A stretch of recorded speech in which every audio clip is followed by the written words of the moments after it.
And it's like 4:00 in the afternoon. Like, are we going to get this done at some point here? Welcome to the I Hate Critics 1994 movie review podcast. I'm professional film critic Sean Patrick. With me is Amy. Hi. And MJ. Hello. Find us on Facebook, I Hate Critics 1994, and at CriticsPod on Twitter. Amy is the sponsor. Oh, it's the Pontiac Fiero, the puppet master of cars. We didn't watch Puppet Master. No, I know, but I just was thinking about Puppet Master. And it kind of is scary. We're skipping Puppet Master to watch Shawshank Redemption. Well, it's not the Shawshank Redemption of cars, is it? I don't think so. Shawshank Redemption came out? 1994. Oh, okay. Yeah. I've already watched that one, too. Wow. Oh, great. Look at you. Watched that last year in film class. Well, That'll be great then. no, it won't. We're watching that in 2 weeks. We'll tell you more later. We watched Ed Wood. Ed Wood. Ed Wood, the director of Plan 9 from Outer Space and Glenn or Glenda, and so many other Classics. brilliant film classics, named the worst director in film history at one point. Strongly disagree, but anyway. Would you make the argument for what, Coleman Francis? Yes, absolutely, I would. 100%. Or even, well, I was going to say Roger Corman, but there's some beauties in the Roger Corman universe. I was telling MJ this earlier. I'm thinking that they didn't know who it was, but which is fun to me because he's not that long past. But Doug Walker, Channel Awesome. Oh my God. Is Ed Wood. Absolutely is Ed Wood. Wow. Tell me, watch Suburban Nights and tell me that's not Ed Wood. Suburban Nights. Or especially To Boldly Flee. Yeah. Good God. I think that one especially is 3 hours long. Yep. And the joke is, I'm dressed as RoboCop Judge Dredd. Right. That character is from Battlefield Earth. Oh, timely references and all. Huh? Great. That's the joke. That's the joke. It's my favorite Simpsons reference is when That's the Rainier Wolfcastle is doing stand-up. That's the joke. You suck, McBain! God, it starts shooting everyone. You suck. God. So many great Simpsons references. So this is better than most of the movies of 1994. You think? Yeah. But it's still disappointing, I think. Oh, I disagree. For me. But what was your issue? The pacing, it is glacial. It agree. Takes forever. Yeah. I agree. I kept checking. I thought it had been half an hour at least, but it had only been 15 minutes. It takes fine. It just took a long time. It takes forever, and I'm not sure exactly what he's going for. Like, is this supposed to be funny? Some of it is funny. Depp's performance at times, Johnny Depp plays Ed Wood. Martin Landau earned an Academy Award for his role as Bela Lugosi. And you can sense where Landau's taking this very seriously. And I don't know if you're actually invited to laugh at what he's doing. And that's where kind of I struggled throughout was it's such a loving portrayal that I don't want to laugh at that. I don't find that funny. Well, and I don't think that's what Tim Burton was going for, because certainly Tim Burton has put Bela Lugosi in the highest regard. And I think it is okay to laugh at certain parts, but there are some very poignant moments in this movie. Again, Landau just smashed it in this movie. So good. Mm-hmm. And I don't think that you're supposed to actually, laugh at what, like, he's a has-been actor or that he's over the top or anything like that. Although when he does some of that, especially in the movies like Bride of the Monster, which is a classic for me, it's so bad and it's fucking hilarious. But again, he had his own way of doing things. I don't think you're supposed to laugh at him necessarily. I think it's more, you laugh at Ed. You laugh at Ed and all the shenanigans, because at the heart of it, it is his care about Bela Lugosi that keeps him going. So the problem I had, though, is that the poignant moments weren't landing because we're cutting to reaction shots of Johnny Depp, who is, comically portraying Ed Wood, and It's fair. his performance is kind of, it's broad and kind of, over the top. Yeah. And so when when you've got the poignancy of what Martin Landau is doing, and you've got the unseriousness of what Johnny Depp is doing, those two things clashed for me. I could see that. I could see that. Is that how you felt too, or was it just more, I don't understand what's going on here kind of thing? It was hard. It was kind of the tone, is what we were talking about earlier with that, and I didn't really get that very much. Like it changed very often from like one thing to another. It kind of felt like it was floating, and I was like, oh wait, we're in a new, oh wait, no, we're in this, we're in here. It was a little bit fast for me, for the changes for how everything felt. Well, yeah, what's weird is that what you said about like the pacing, it moving at a glacial pace, but really the way that they kind of went through time, it was actually more sped up than anything, because we jumped from like partner to partner to the timeline. Yeah. So, but I see what you said. Like as far as film goes, I don't know. I mean, it's not one that I say, oh my God, it's one of the greatest movies of all time, because I don't think that. But I do think it's one of the best movies of this year.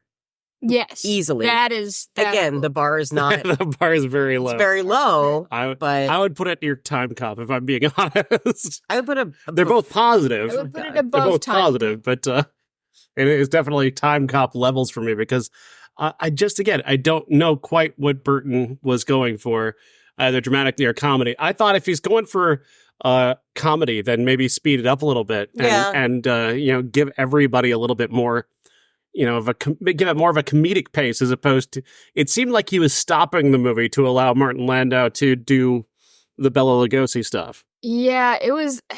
See, it was also just like it was framed in a way that was that looked like it was supposed to be serious the entire time. So the way that he was, for one thing, the black and white, like that, I always associate with more seriousness. And then there was a lot of angles that were horror movie-esque, and those were like, I didn't find, or I wasn't finding a lot of comedy in that. And it's like, like some of the things were funny, but it didn't feel like it was supposed to be funny because of how everything felt dramatic, the way that it's good looking, but it's not visually dynamic. Yes.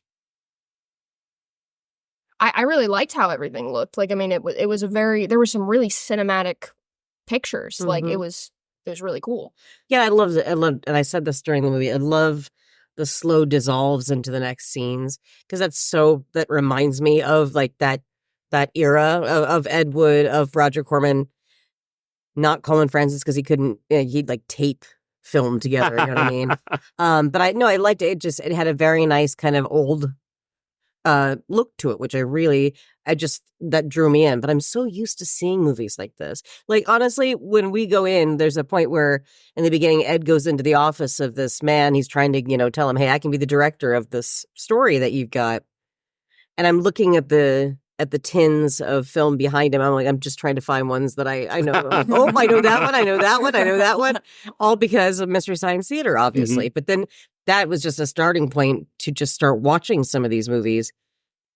And they're just, I mean, people are just like, oh, if you go back and you watch them, I mean, they're actually classics. No, they fucking aren't. They're really bad. They're just bad. And that's why they're wonderful. You know what I mean? Again, just the set design, all of the stuff that they did, everything was handmade. I mean, that's, I think, the stuff that was incredibly impressive. It is. And I think that's the kind of stuff that Tim wanted you to kind of laugh at and go, hey, look how far we've come. We're not taping plates together to make flying saucers. That's an aspect of Ed Wood I could appreciate. Yeah. That thing. But what makes Ed Wood so interesting is the disconnect between him thinking he's done something well and we seeing it and knowing it's not done well. Bless his heart, though. I mean, well, I think that's awesome, because you know what? If you like something, you should do it. Like, yeah. even if other people think it's or if other people think it's crap, that's them. Right. If you think your movie's great and you want to keep making your movies, make your movies. I think that's awesome. Yeah. I agree. I agree. I hate the Sharknado movies. And I've never understood the excitement people had over this, because everybody making that knows they're making like an intentionally bad movie. And that's not interesting to me. Right. Far more interested in The Room, like Tommy Wiseau making a movie that he thinks is this grand drama. And the Disaster Artist captures that so beautifully. The poignant disconnect between him not understanding what he's doing is terrible, and us watching it going, we know this is awful. It's just awful. Like, that's the beauty of a bad movie, is when the bad movie doesn't know it's bad. But, you know what? And that's the way you want your bad movie, because you want these actors who really can't act. You still want them to commit. Yeah. You know what I mean? And man, some of them really commit. So. Yeah, like the master in Manos. Absolutely. That guy sucks, but he is deeply committed to that. And he is acting the hell out of it. You just know that he was told, man, this is amazing. Like, he had an Ed Wood in his life going, oh, that's perfect. Like, Ed Wood was behind everybody. I think it's a shame. I think we need more Ed Woods in this world that are super supportive and really truly believe in themselves, even when they are abject failures. I think that's great. I want that kind of confidence in my life. Yeah, but not Doug Walker. Not you, Doug. No. You're not. You suck. Because you suck. So, whatever. Yeah. Duh. But like, we're talking about, while you were walking the dog, we were talking about what Ed Wood would be today. And he'd probably be Doug Walker. He'd probably be making stuff on YouTube for like $200. Yeah. Yeah. And that's why it's like Ed Wood is an interesting figure now, because like, even like we were talking about Glenn or Glenda, and like Glenn or Glenda would be a very different movie today. 100%. Because Ed Wood would be in a place where people accept the fact that he liked to dress up in women's clothes. And like in 1994, I guess it was still like, the idea was you put a man in a dress and it's just funny. Yeah. Automatically. It's funny that this guy's wearing a dress. Or it's subversive. I mean, look at Kurt Cobain in a dress. You know what I mean? So, but again, it still wasn't like, it wouldn't be like now. Right. Let's say and even now it's, a dude does it and it's like, oh, It's the cover of Esquire. It is yeah. Harry Styles? Yeah. I'm 100%. I said that. Sorry, I think that's wonderful. Yeah. No, I'm all for it. I'm all for it. Absolutely. Yeah, no, I was thinking too, like what you just said is, if Ed Wood, let's say, because he passed away, 87? Something like 77. that. 77? Yeah. No, it wasn't no, don't put that on me. Hang on. I'll check. 'Cause you're not going to do that to me. Because then it's my fault if he died in 77. And she already killed Elvis, so. God, that's so mean. 1978 was not my fault. Was not my exact. Okay. But I think that had he, not died of alcoholism or whatever, I feel like somebody like Scorsese or somebody like that would have championed him. You know what I mean? I think that they would have been friends later, because he did have a love of film. He had such a love of film. And I feel like other directors, certain people, like let's say if he were alive, like in the 90s, Quentin Tarantino would be like, oh, dude, I want to work with you, man. Like you can just, that would be the, because you're so bad. But it's good, So that's. I don't know if he ever knew he was bad, though. Did he ever? That's beautiful. Know? That childlike naivete of, man, that's okay, sweetie. You suck, but good for you for not breaking down. Happy, even though you suck. Exactly. That's what's important. That's all we want for you. I love Plan 9 from Outer Space. It's very funny. I do too. It's not intending to be funny in any way, but it is very funny. Yep. It's an absolute classic. That the set for they recreated it perfectly. The set for the plane.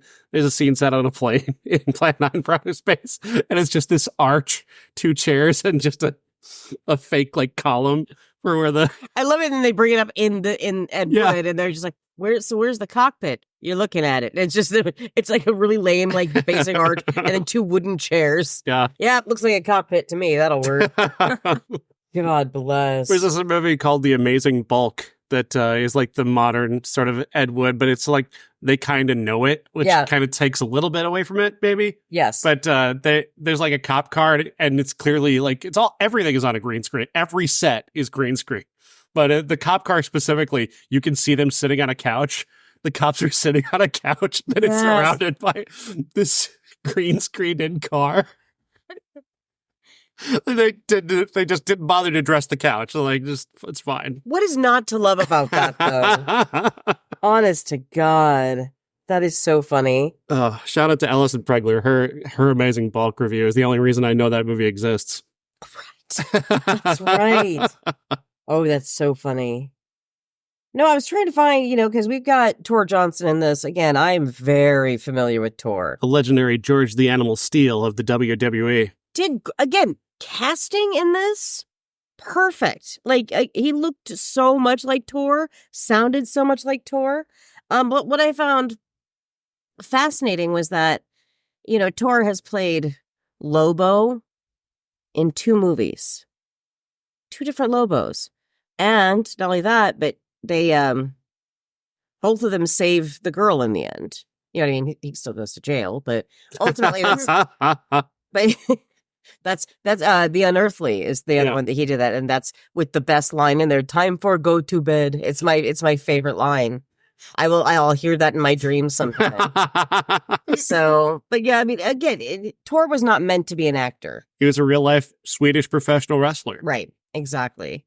But again, Ed Wood saw in him something that worked, making him more of like the monster, right? Like he's basically, he's like kind of like the monster. And he does have that look. He does. He plays a good monster. But then I love the idea too of Ed casting him as the cop. This is the guy you want to be a detective. Yeah. Yep. Thick Swedish accent and no ability to deliver lines. That's right. My God. That's so funny.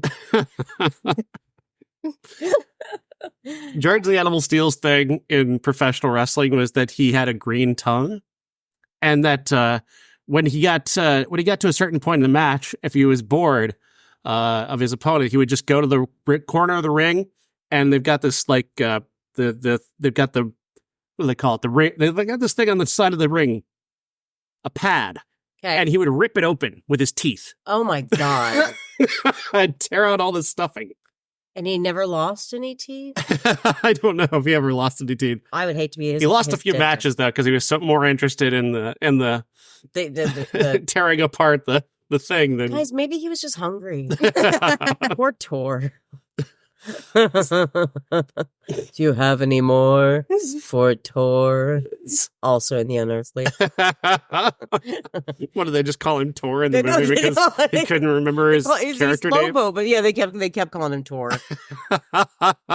Mike, or no, it's Joel and the Bots doing that one. God, it's so funny.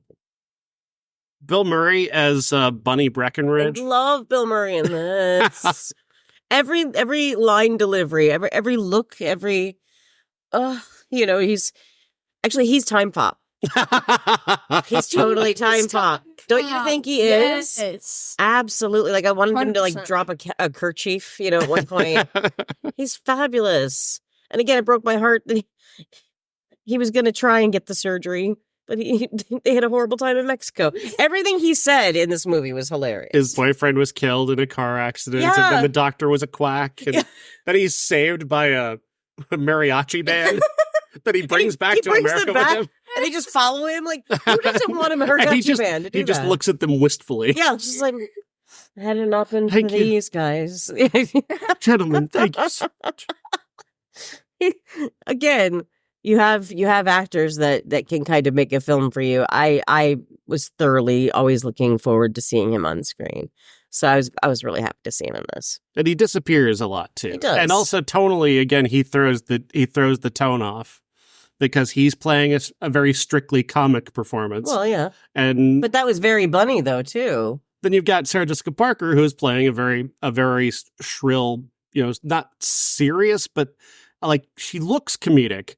But the performance, she's not just like she's the enemy. She's the the villain, I guess, because she's opposed to everything. Well, let's be honest. We were all kind of glad when she was gone. I was really glad when she was Yeah. gone.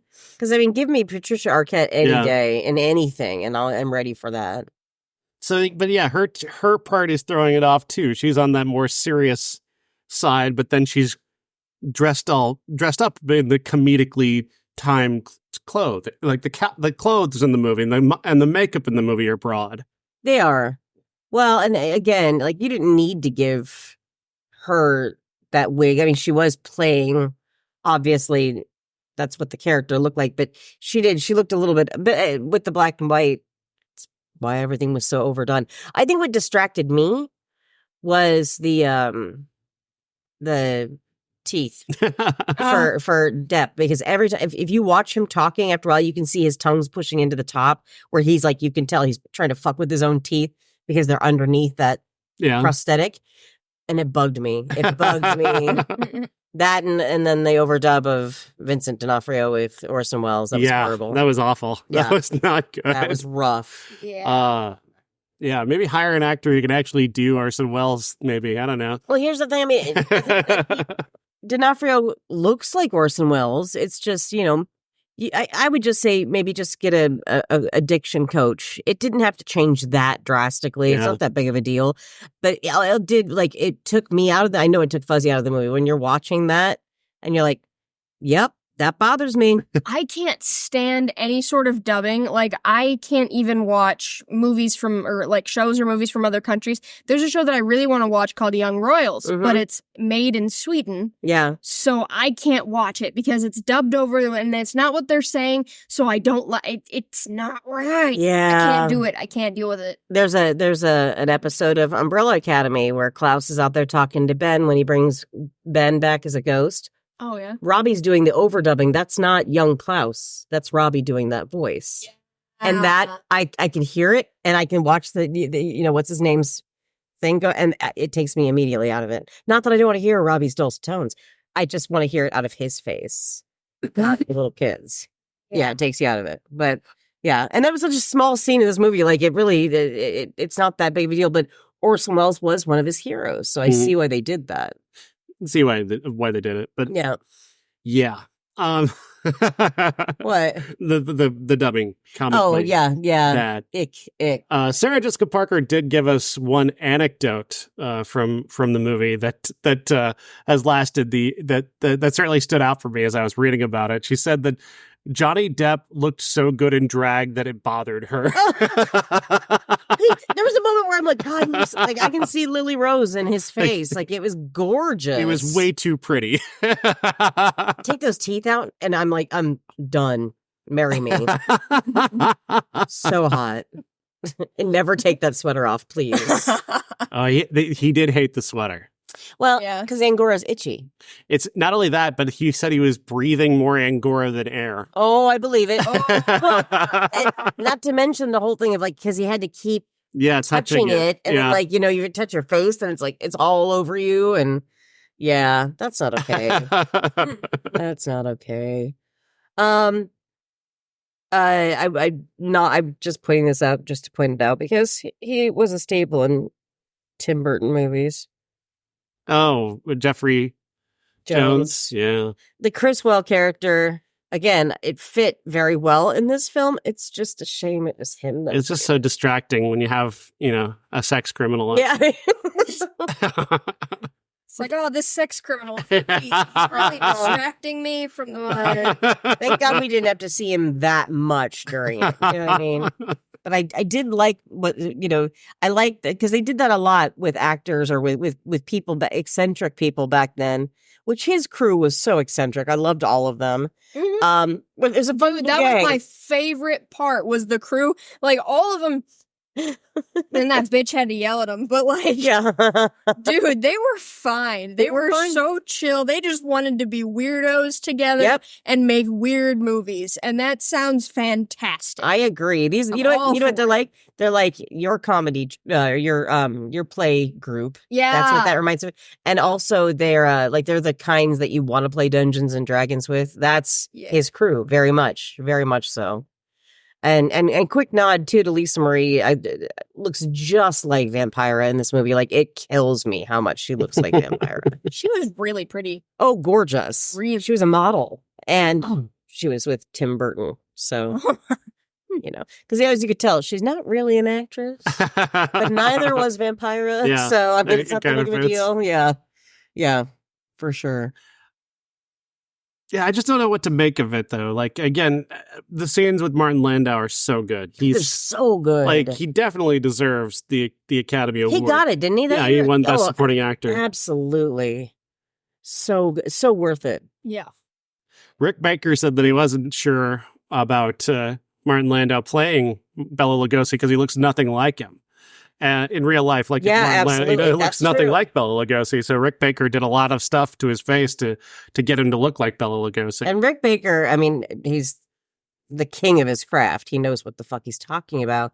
9 that would Academy disturb me. Awards. I mean, come on. The Thriller video. What else do you want? That's how I know him. But yeah, and then you see him in this movie, and I didn't see Martin Landau. You know what I mean? I saw Bela Lugosi. Every little move, every subtle nuance, the double jointed fingers, like, I mean, all of that kind of stuff. It was just so good. He called Karloff a cocksucker. That was funny.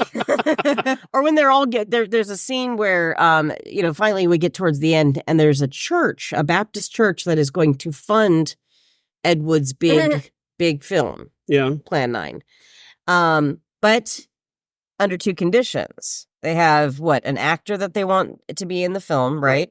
And then they all have to get baptized. Yeah. Yeah. Which I thought was fucking hilarious. Oh my God. Great moment. It's like, I really want to produce this movie. I guess we all just have to get baptized, guys. It's like when Bill Murray playing Bunny, they're like, "Do you accept Jesus Christ as your Lord and Savior?" And he goes, "Sure." Like, it's such a great little moment. I love that so much. Interesting that we didn't see Bella get I know. baptized. Probably like Landau's like, we probably can't take all this spirit gum latex in there, I'm assuming. Rick Baker's like, yeah, let's not do that. But he does get in the water later, which is again maybe his best scene, honestly, the one where he really throws himself into it. Oh yeah. Thrashing around with How does that look squid. in the actual movie? Oh, it's horrible. It's so funny because I just watched it probably Which 3 nights ago. Which this That's one Bride called? of the Monster. Bride of the Monster. Yeah. And I'm sorry, I almost choked on my own spit there. Monster. But yeah, and it literally looks like he's just grabbing these things and like hitting himself with them. It's fucking like, I would tell you, if you have the opportunity, go watch Bride of the Monster because it's so worth it. So fucking awful. Yeah. And you've seen Glenn or Glenda. Yeah. So tell us about the integration of Bela Lugosi into Glenn or Glenda. God, I don't even remember now. He does like a voiceover. No. Does he not do like an opener or something? Oh, he introduces the film. Yeah, that's what we see filmed in the movie. Is his part where he's kind of setting up the concept as the puppet master. Right. Yeah. That's right. Oh my! I was thinking more of like how the film came off, as Ed was dressed as a woman in the film, and actually, again. It's not good, but it's not terrible. And you kind of look at Ed, you're like, that's also not a bad looking woman. You know what I mean? I think he got the story kind of fucked though. But I mean, that whole thing was hinging on what? Christine Jorgensen, I think was. Who is Christine Jorgensen? I think it was the first trans actress, I want to say. I'm almost positive because I remember reading about Christine Jorgensen because I think it was actually Jeff that brought that up at some point. Let's see. Born George William Jorgensen, Christine Jorgensen, an American actress, singer, recording artist, and transgender activist, a trans woman. She was the first person to become widely known in the United States for having sex reassignment surgery. We stan Christine Jorgensen. That's awesome. Amen. That's awesome. That they're gonna. So there's some like low budget guy's gonna make a movie about Christine Jorgensen. Is gonna be very exploitative, and Ed steps in to want to direct it and changes it to just being a guy who likes to wear dresses. Sometimes. Well, that's true. But I mean, actually, too, you could tell that didn't bother Ed. He could be trans. And, like one of the best little moments too is him on the phone saying, "Give me more transvestites," like shit like that. That's just very, very funny. But like he never seemed bothered by counterculture. Yeah, you know what I mean. Like he accepted it like anyone else would with Jesus. Counterculture was more his Lord and Savior. Like I said before, he would be well at home today. 100%. There would be plenty of community for him and plenty of places for him to be fully accepted and beloved. And imagine the films that he would make today. Imagine Ed Wood as Glenda appearing on RuPaul's Drag Race. Here like, for he would it. love that. He Here would for adore it. that Yep. idea. Absolutely. Yeah. I mean, as bad as his movies were, I mean, I think he's still kind of a hero. You know what I mean? Like, he just is, I think, to cinephiles and to weirdos alike. Because let's face it, if you love Ed Wood movies, you have to be weird. That's why we are who we are. Which would lead you to believe that Burton is the perfect guy to capture that spirit, but I don't feel like the movie fully captured that spirit. Okay, let's say this movie was being made today. Who would you make the director of it? Let's see. Or even at the time, like, just who would you switch that up? Tim Burton, yes, it does seem like the obvious choice because of the kind of ilk of film he makes. But if you could redirect. Redirect. Well, he's canceled now, so I don't know if I could use him much. But I think James Franco would crush that based off what he did with The Disaster Artist. Yeah. The way he understood Tommy Wiseau. No, I just think he would understand the spirit of what Ed Wood was in that way. That's true. That's a good point. And he makes a handsome woman himself He in does. several different roles. Oh, James, why'd you have to suck? I know. Why does What everybody did we he like do? suck? Oh. I guess he was just very, I don't know. There's Handsy, grabby. Yeah.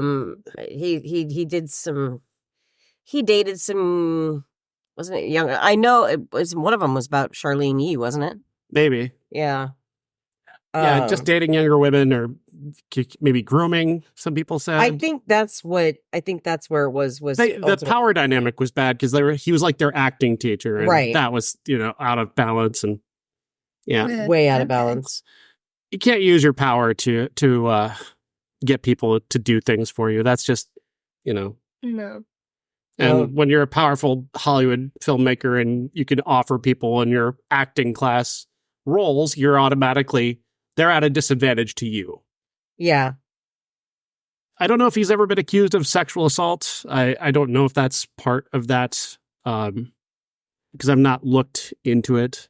In 2014, a 17-year-old girl posted screenshots of alleged messages between her and Franco, and he actually admitted that was the case. It's a doctor disrespect thing. Okay. Doctor. What would you like to have seen of things that you've seen of Ed Wood movies? What would you have liked to have seen dramatized in this movie? Again, I think that covering Bride of the Monster was awesome, but because I know what I know of that film, I wish I think that it would have been more interesting if we would have actually had a film more about, I would have liked to have had more, kind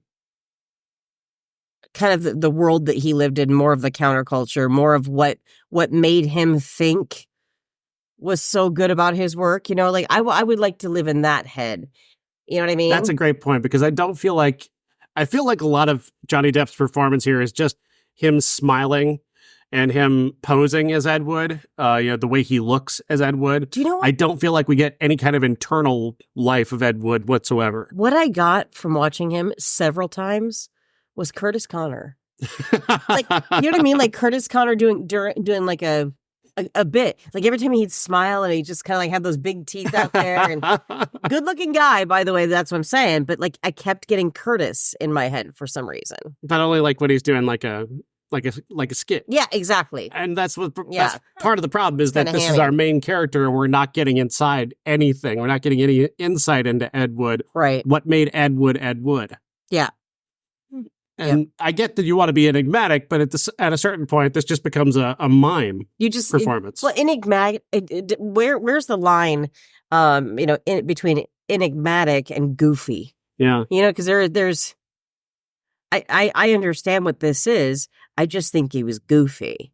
And I do think Ed Wood was goofy too. But I think he was that good kind of goofy. I think he was that kind of guy. Like, again, I would welcome him into my friend group easily. I mean, somebody helped him to make these movies. Somebody helped him to get the money for these movies. Mm-hmm. Why did we need all those scenes of people telling him no for money? Like say, I'm not going to give you money, or I'm not going to hire you to make this movie, or I'm not going to give you the money. We get that over and over again, but that doesn't inform the movie in any way. It just stops the movie dead for another 2 or 3 minutes while you're not progressing the plot at all. Right.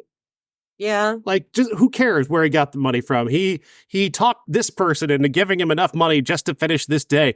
I mean, it's not even like you're not even portraying Ed Wood as like a great con man, who's telling people great stories to get them to give him money. Right. Like the whole thing with the Baptists just sort of just happens, and then it's funny, but it's needless. Yeah. Yeah. Part of like I wouldn't give up the baptism scene. That's funny. It's damn funny. The idea of getting the money from the Baptists is funny. Uh-huh. And the way the movie ends is strong.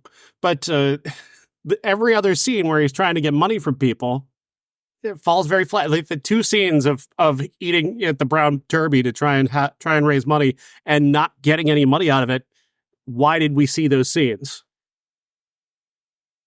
I almost have to wonder if Tim Burton's vision was to make the film Ed Wood as if he were Ed Wood, so like there's going to be incohesiveness, and it's going to be kind of, well, I mean, let's face it. A lot of those movies back then, the pacing was always terrible.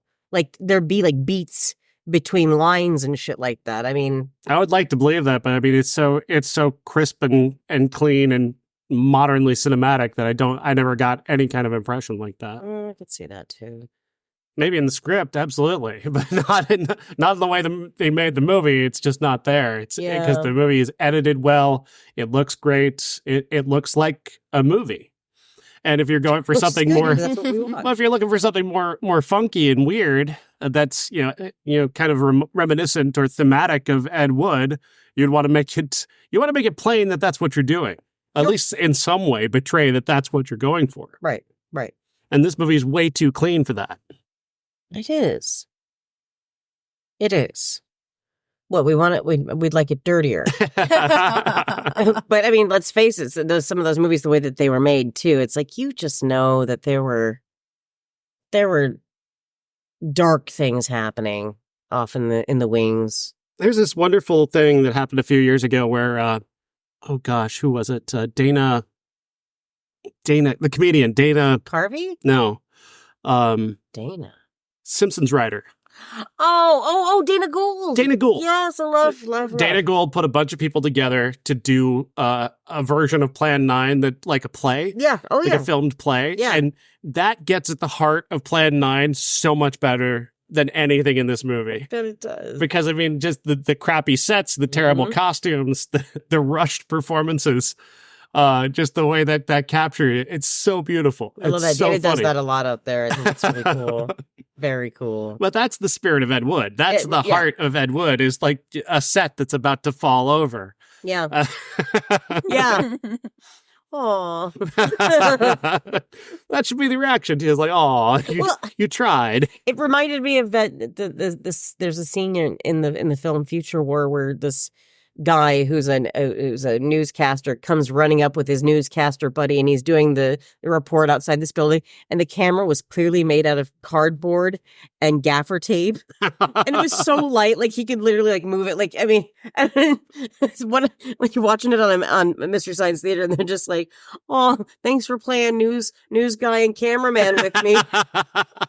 It's a great fucking moment. But that's what these sets kind of reminded me of. It was shit like that. So good. So good. God. Yeah, and to boldly flee, they turn a house into a spaceship. That's great.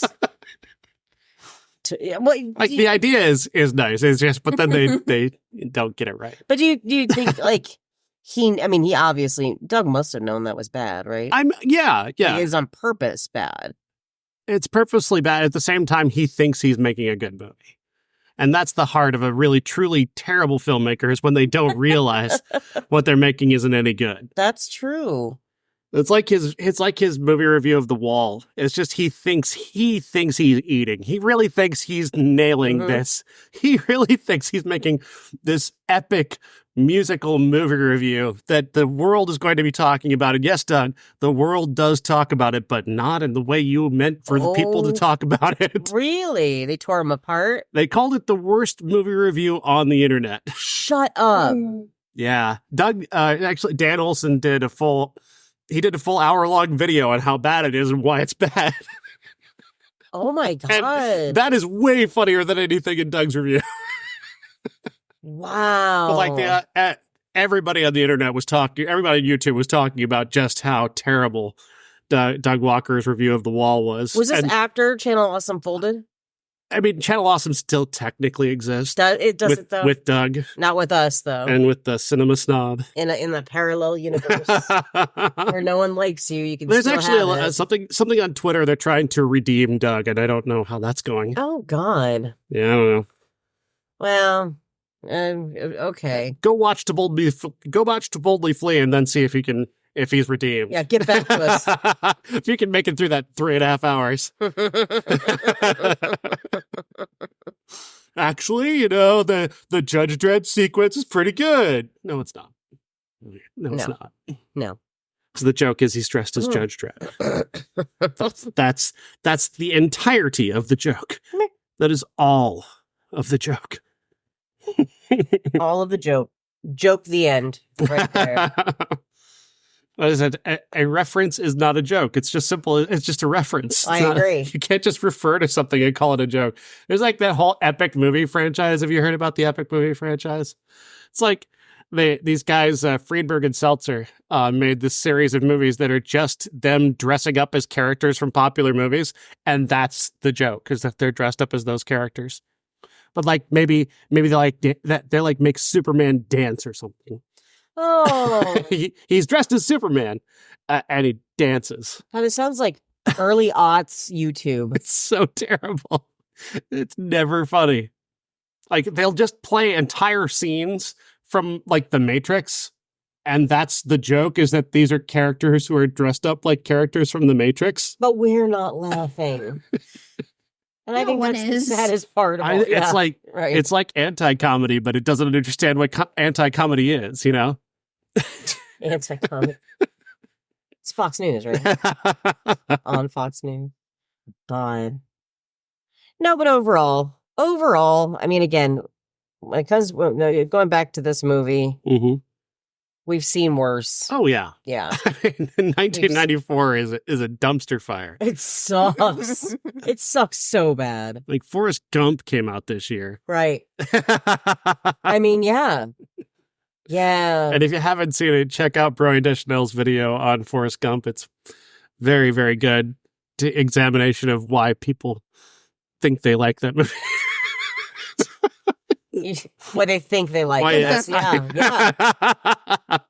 Like, folks, you think you like Forrest Gump. Oh my God.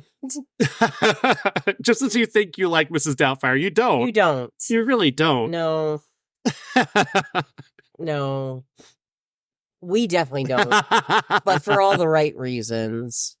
No, it's like those are movies that you put on in the background that you think are good, but you're making dinner. You're not actually watching that shit. Nope. You're vacuuming, you're dusting.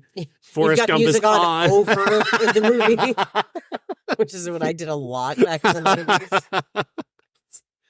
Which media will you have today? All of them. Give me all media. God. Yeah. No, that's precisely it. At the very least, this is what you don't want to turn off or No. have something else while you're watching it. No. Because it will lose you. If you look away for a second, you might get lost. That's for sure. You just have to be careful with it. But I mean, I would still tell people to watch it. Compared to what Burton has done in the last 20 years, it's better than that. God, yeah. I had a little kid tell me at Dollar General. She walked up to me and she said, "You know what I'm going to be for Halloween?" And I said, "What?" She says, "I'm going to be Beetlejuice's ex-wife." Does he have an ex-wife in the second one? Yeah, he does. So that's a thing. Yeah. Well, now apparently Beetlejuice is like the biggest deal to little kids. I did not know that. Everybody's so obsessed with that movie. Really? It's terrible. It's a bad movie. And this is why our podcast doesn't have a sponsor. Because you keep doing shit like that, being all different. I don't like things that are popular. Oh, just like me and music. For the longest time. I only watch French films. Oh, you're fopping again. Time fop. Put your fop away. That's gross. I only watch Truffaut movies. Maybe Fellini. Oh. But never Tim Burton. No. Get me my fainting chaise, please. Tim Burton. Oh. Oh, no. Mainstream cinema. Oh. That's true, though. We are like that. We don't like things that are fun, like Terminal Velocity. Yeah. You guys suck. You guys don't have sense of humor at all. Terminal Velocity is one of the greatest movies of all time. Shut up, Reb. You know. Reb Brown would be a fan. Reb Brown would be a fan of Terminal Velocity. Absolutely be a fan. He'd be on forums having debates over that in Drop Zone. Oh. Tell me more stories about Space Mutiny, Reb. I'd love to know. God. What about Reb Brown? Like, he's like, who's invoking me now? What did I do? I haven't made a movie in fucking ages. He can sense his Reb Dar goes off. Poor Reb. Love Reb Brown. He's just one of those guys. Like, you don't know why, but he's there. Yeah. You know what I mean? Franco Nero. Yeah. Why is Franco Nero here? No, not Nero. You cast it. I did? I did. I don't think I did. I think he just showed up. He saw cameras and just wandered over here. Oh, I would do that. I mean, does he want to be in the movie? Like, I think he's in makeup right now. He's in makeup already? Shit. All right. Let him through. Put him somewhere. Kevin, you're the secondary villain now. Franco Nero's here. That's fine. Oh, shit. So what's our next movie? It's a little independent film that no one's ever heard of called Pulp Fiction. Oh, I hate independent movies. Man, this one better have a love story in it.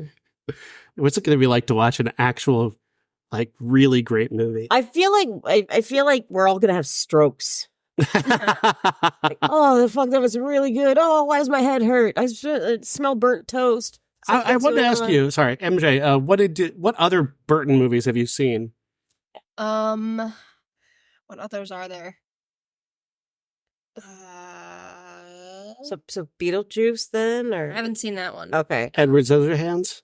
No, I haven't seen that one. I would think that one would be your aesthetic, maybe. Yeah, I keep my saying that, Louise. but I love that movie. Well, yeah, Which Louise on Bob's Burgers Yeah. actually went as Edward Scissorhands.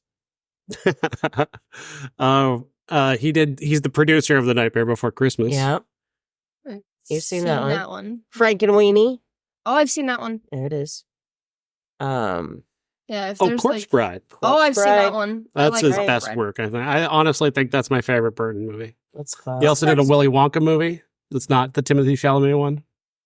Which one was it? Johnny Depp. The Johnny Depp one. I actually liked that one when I was younger. Once again, Johnny Depp and teeth. Can we not do that? Can we not do that with him? Why are we See, still I kept seeing just Willy Wonka every Yeah. time I was because watching it was it. the I was like, teeth. you look like Willy Wonka here, dude. Like I don't see it normally, but then I'm like, this one I was like, yep, I see it. Right. That's a thing about Johnny Depp too, is that he does fall in love with actorly business like that, whether it's teeth or hair or just shit like that. He'll just fall, like all the stuff he did with Jack Sparrow is just like He's good at Jack Sparrow. It's fair that to works say. because like that character is not, you're not supposed to be immersive with that character, Right.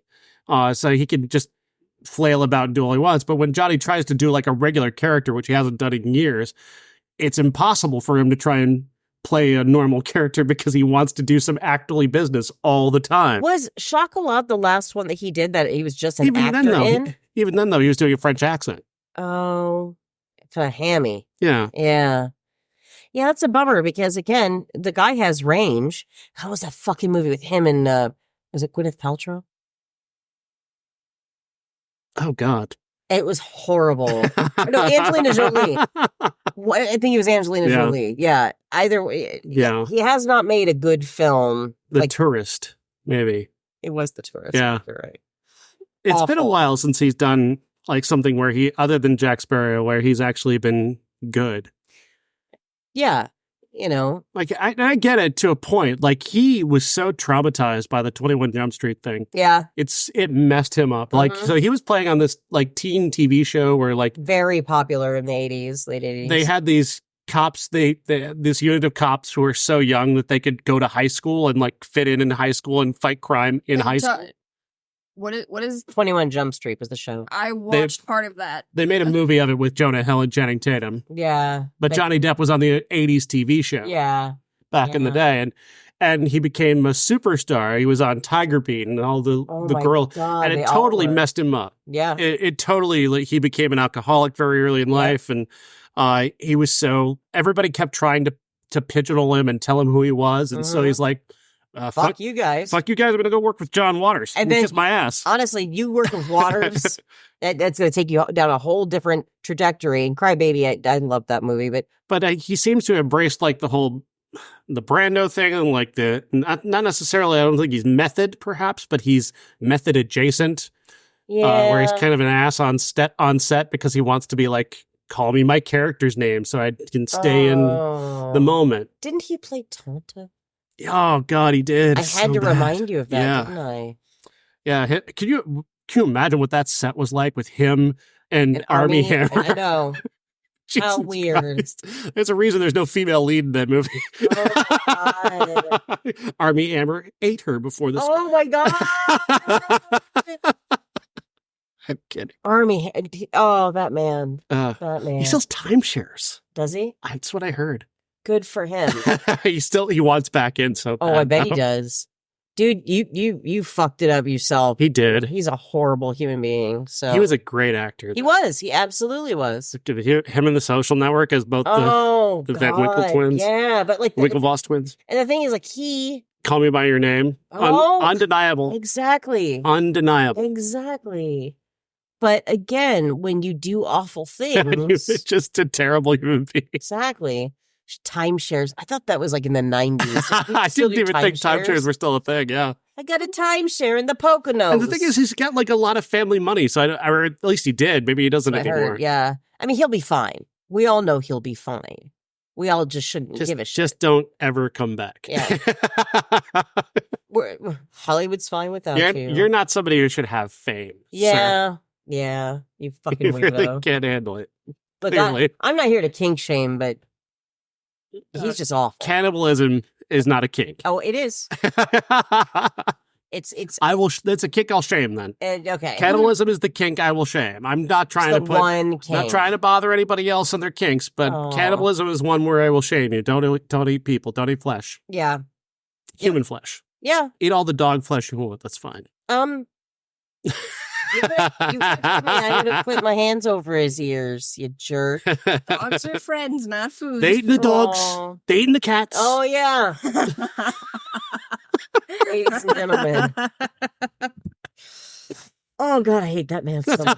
Human on the planet. Oh, just, oh. You dumbest motherfucker. Where does that odor come Yes. from when you say his name? Is that weird? Is it like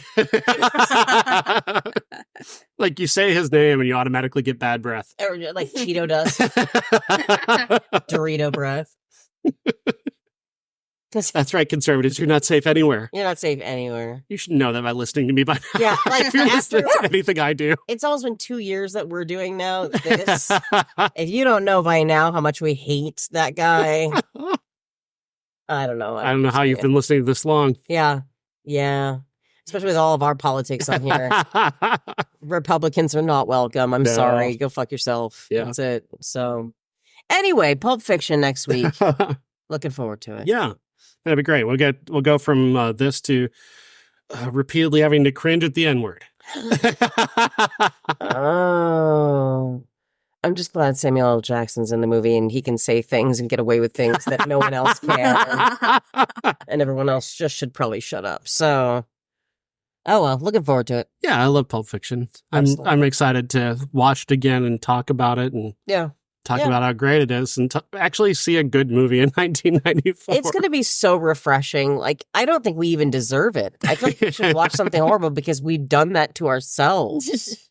You know what I mean? Yeah. So, And then we're watching Shawshank 2 weeks out. We're watching Shawshank. which both you and Fuzzy have seen, and I've never seen. You've never seen Shawshank? I've only seen seen. I've that. only seen bits and pieces of it. I don't hold it up like most men as like the manly. This is one of those men's permission to cry movies, and that's never really been. Oh, I thought that was the Green Mile. That's the Similar. Field of Dreams, Oh, Brian's song. For years, MJ, men needed permission to cry about things, I've been telling them for years. and but these no one movies listens to me. would give them the permission. You're allowed to cry when Kevin Costner and his dad have a catch in Field of Dreams. You're allowed to cry because your It's father was absent and you didn't know him, but you always wanted to play catch with him. It's a bro it out movie. Yeah. So if you want to cry, you have to watch one of the movies. Exactly. Yeah. Exactly. Like your real best friend could be dying in front of you and you're not allowed to cry. But when Brian Piccolo dies in Brian's song and Was it Rosie Greer? no, Who was it? Rosie Greer. Gail Sayers gets that Gail one Sayers. tear. Yeah. He gets that one tear going. You're Oh. allowed. That's when, as a man, you get the signal. You're allowed to You cry. just get one single You tear. get one though. single tear. The rest you have to suck back You have up to with your suck eye that back in. vacuums. Yeah. I tried to tell you and that. then 30 years later, you can let all that out in a rant on the internet defending Donald Trump. Oh. Of course. We're talking to you, Dirk Benedict. You dick. These fuckers, man. Yeah, that's true. That's true. I just, I'm so glad that the times are different now because y'all had a lot of repression. And it shows. And it shows. It shows a Exactly. lot just how repressed you tried to be for so long. It's good that you're getting it out, I guess. Agreed. Get that out there. Don't eat that poison. Cry as much as you need, Do it. even if it's over Trump. Even if it's over our podcast, get it out. Get it out. Cry it out, man. Yeah. It's okay. This podcast can be your safe space where you can cry. Yeah. Just listen to us. So movies and the I Hate Critic podcast. Yeah. Sounds Yeah. great. Use the comment podcast section. to cry to. Use the comment section on our YouTube to just cry it out. It's your therapy. Oh, yeah. Send Yell, us videos of you crying, though, 'cause I scream. will laugh at those. Just for fun. I like Forrest Gump. Why do you keep bringing it up? It's all right, dude. Bro it out. Bro it out. Come on. All right, next week, Pulp Fiction.